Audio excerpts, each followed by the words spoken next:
Di dalam Islam, wanita yang haid itu tidak dibebani untuk mengqadha salatnya. Tetapi wanita yang haid dibebani hanya sekedar mengqadha puasanya saja. Kenapa? Karena menurut keterangan Sayyidah Aisyah, orang wanita yang haid itu kalau mengqadha salatnya bisa jadi akan memberatkan bagi seorang wanita. Bayangkan coba satu hari itu kita sholat lima waktu, diqadha itu satu hari, itu terasa tarawih lagi. Keberikutnya kalau dia itu memasukkan sesuatu ke dalam lubang hidung, kalau dia ini sampai ke lubang sini dan terasa panasnya di sini, maka itu membatalkan puasa. Jadi kalau orang ngupil seperti ini, yang hobi ngupil itu ya, tidak membatalkan puasa. Tapi kalau memasukkan dengan cotton bud, batallah puasanya. Faham? Dari sejak sahur sampai berbuka dia pingsan, maka puasanya batal. Lalu bagaimana kalau umpamanya dia itu pingsan? Setelah dia pingsan bangun ketika zuhur, dia lihat matahari, pingsan lagi. Bagaimana hukum puasanya? Maka tidak batal. Kenapa? Karena sudah sadar walau sebentar. Ya. Dia pingsan sejak sahur, terus bangun-bangunnya waktu zuhur, pingsan lihat matahari, pingsan lagi dia tidur. Maka orang tersebut tidak batal puasa. Karena kenapa? Sempat sadar.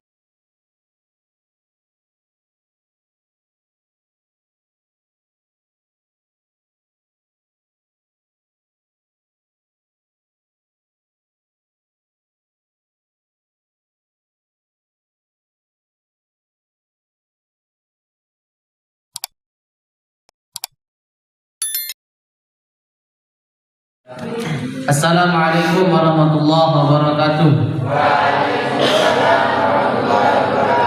Bismillahirrahmanirrahim. Alhamdulillahirabbil alamin. Wassalatu wassalamu ala asyrafil anbiya'i wal mursalin sayyidina wa maulana Muhammadin sallallahu alaihi wasallam abil qasimil amin wa ala alihi wa sahbihi ajma'in. Rabbi shrah li sadri wa yassir li amri wahlul 'uqdatam min lisani yafqahu qawli. Wasaddid lisani wahdi qalbi bi rahmatika ya arhamar rahimin. Ba'd.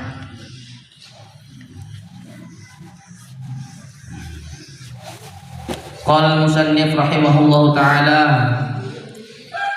wa nafa'ana Allahu bihi wa bi'ulumihi fid dharain amin. Ila qala faslun yabtulus shaum. Baik, sekarang kita akan membahas tentang yabtulus shaum. Ini yang membatalkan puasa. Jadi yang membatalkan puasa ini di referensi atau di kitab yang lain itu ada 9. Ada 9 jumlahnya. Namun di kitab ini itu kita akan membahas yang membatalkan puasa itu ada 6. Apa saja yang membatalkan puasa itu? Yang pertama adalah biriddah, yakni dengan sebab-sebab murtad.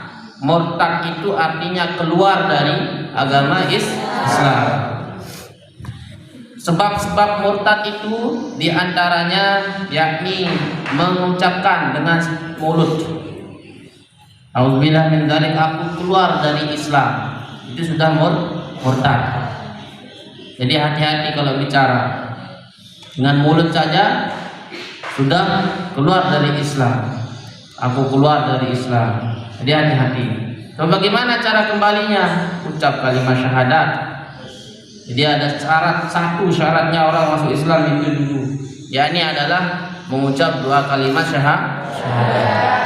Jadi orang yang murtad ini bisa membatalkan puasa. Contoh dia puasa, sahur, sholat, terus sampai zuhur. Setelah zuhur dia keluar dari Islam, maka puasanya batal. Itu perilaku-perilaku yang tidak terpuji lah. Jadi jangan sampai seperti itu. Yang kedua, itu bisa jadi hati kita itu keliru. Ya, jangan sampai kita itu dalam hati ini ada istilah sesuatu yang mau menjelekkan Al-Quran, atau kita mengucapkan menjelekkan Al-Quran, menjelekkan Allah, menjelekkan Nabi Muhammad, tidak percaya sama Al-Quran saja, satu ayat saja itu sudah murtad, sudah keluar dari agama Islam.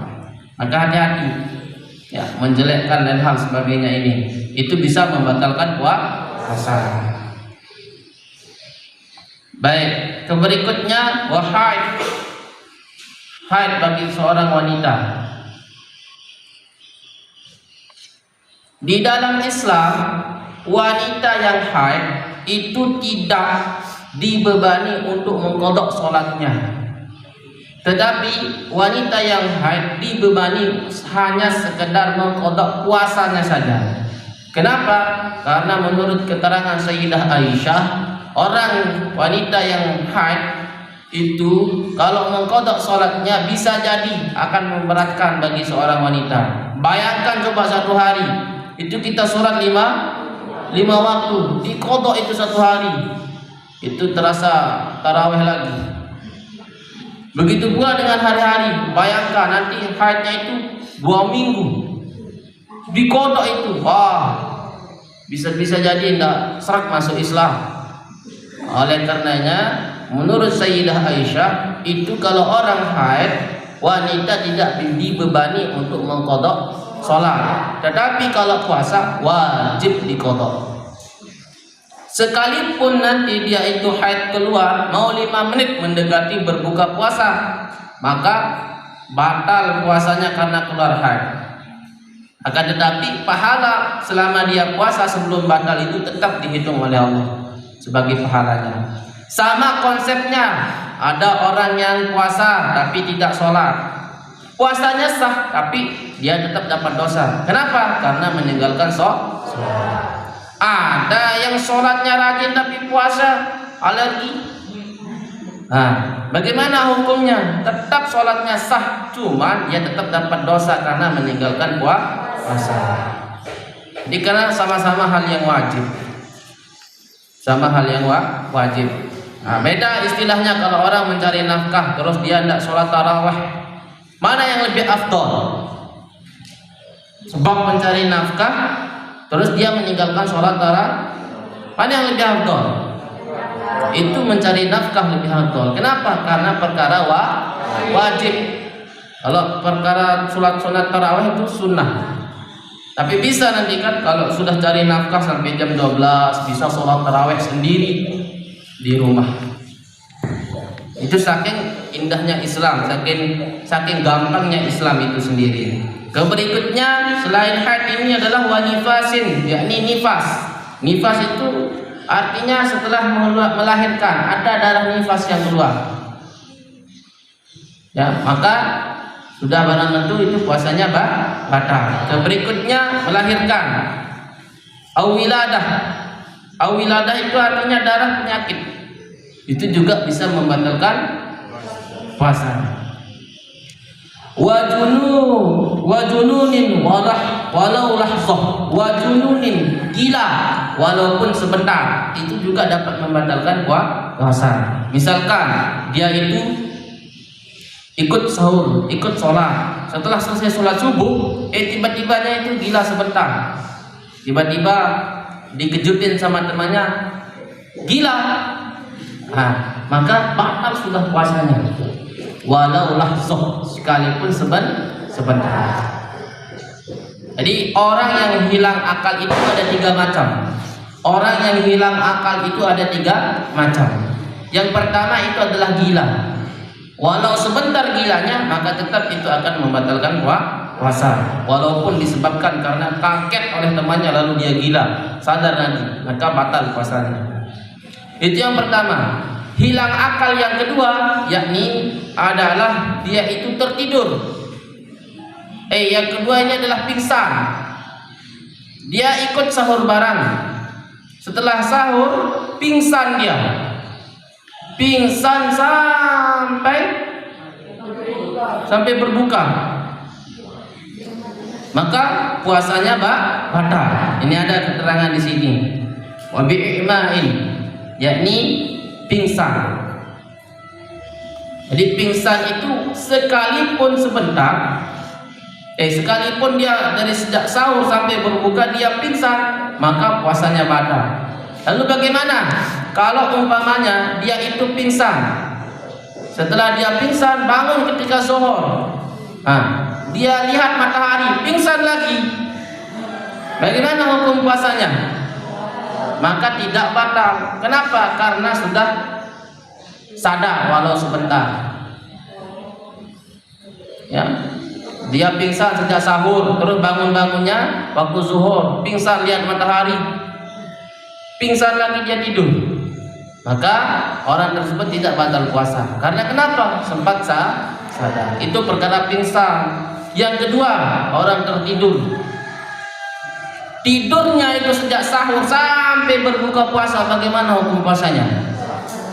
Tidak batal. Tapi berdosa dia meninggalkan sholat, ben taraweh, ben kada sembahyang. Jadi kalau dia tidur satu hari suntuk tidak membatalkan puasa. Jadi ada 3 orang hilang akal. Yang pertama adalah gila, yang kedua adalah pingsan, yang ketiga adalah tidur. Baik. Keberikutnya wasukrin ta'adda, yakni mabuk. Ya, mabuk. Mabuk ini juga kalau disengaja, ta'adda bihi in amma jami'an nahar. Nah, kalau dia sengaja mabuk maka itu dapat membatalkan puasa. Saya tambah sedikit seperti yang saya katakan tadi. Berikutnya yang membatalkan puasa itu adalah memasukkan kepada rongga-rongga yang terbuka.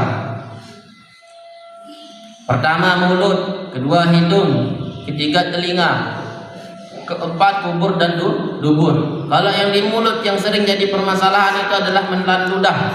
Menelan ludah itu dibagi menjadi 3. Yang pertama, batal puasa seseorang kalau menelan lidahnya orang lain. Itu konsepnya bagaimana? Kalau orang sudah menikah, kalau mau mencium istrinya, maka tidak batal puasanya. Tapi kalau tukaran lidah, batal puasanya. Karena menelan lidah orang lain. Bagaimana kalau lidah adik? Tetap batal. Karena bukan lidahnya sendiri. Ludah bukan lidah. Terus bagaimana kalau ludahnya di atas meja lalu dia makan? Itu juga membatalkan puasa. Ada yang bertanya, bagaimana kalau saya belum menikah tapi saya tukaran lidah sama si dia? Ini batal lagi puasanya, plus dapat dosa karena belum dapat sertifikat halalnya. Oke. Itu yang pertama. Puasa seseorang tidak batal kalau dia itu tidak menelan ludahnya orang lain. Yang kedua, puasa tidak akan batal kalau ludah itu belum keluar dari mulutnya. Yang termasuk mulut itu ya yang di dalam lah semuanya. Kalau bibir ini, kalau mulut itu semuanya yang ada di dalam. Kalau dia itu ludahnya keluar sampai sini lalu dia masukin lagi, maka batal puasanya karena sudah berada di luar. Atau dia ambil gelas, ambilkan gelas. Nah, setelah itu dia tabung air ludahnya di dalam gelas tersebut. Ini kan contoh ini, ditabung. Nah, setelah itu baru dia minum, maka batallah puasanya. Ya, silakan diambil dulu ini salinannya, lupa saya.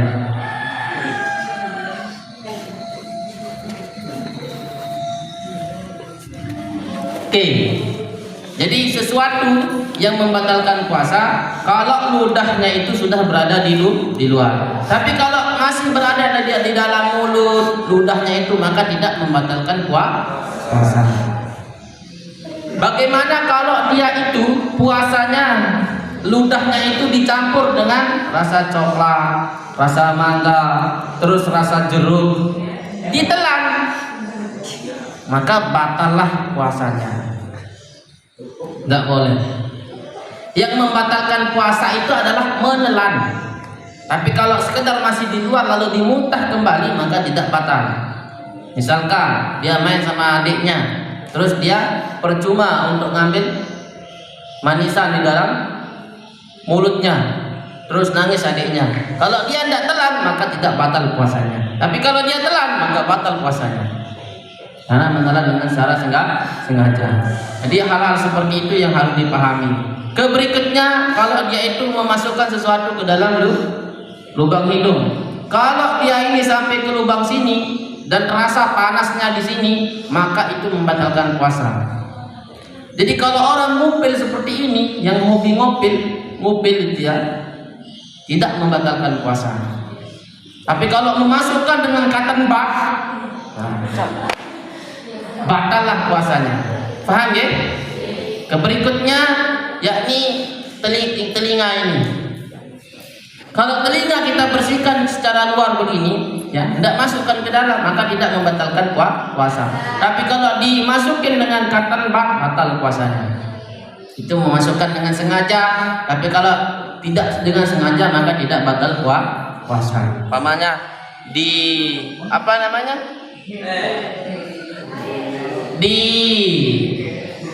dimasukin sama temannya secara tidak sengaja, maka tidak batal puasa.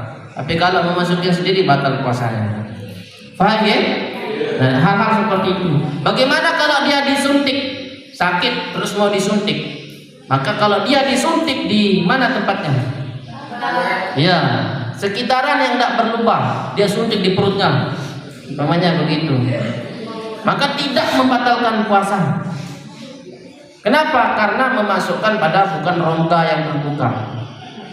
Bagaimana kalau dia mengobati matanya?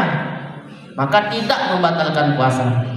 Yang membatalkan itu adalah memasukkan sesuatu kepada rongga-rongga yang terbuka. Paham ya? Yang terakhir saja, yakni itu muntah dengan sengaja. Muntah dengan sengaja. Dia itu memasukin jari telunjuknya ke dalam mulutnya, muntah lalu keluar itu, maka batallah puasanya. Kenapa? Karena muntah dengan sengaja.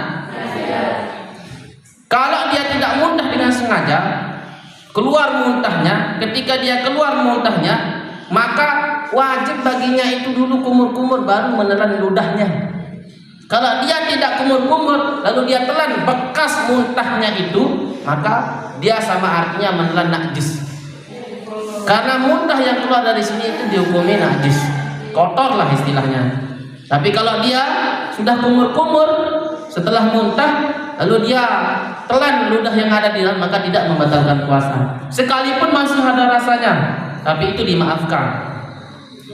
Sama juga artinya dengan orang yang berdarah giginya ketika puasa, lalu ada terasa masuk darah itu ke dalam kerongkongan kita, maka itu tidak membatalkan puasa. Karena kenapa? Dimaafkan.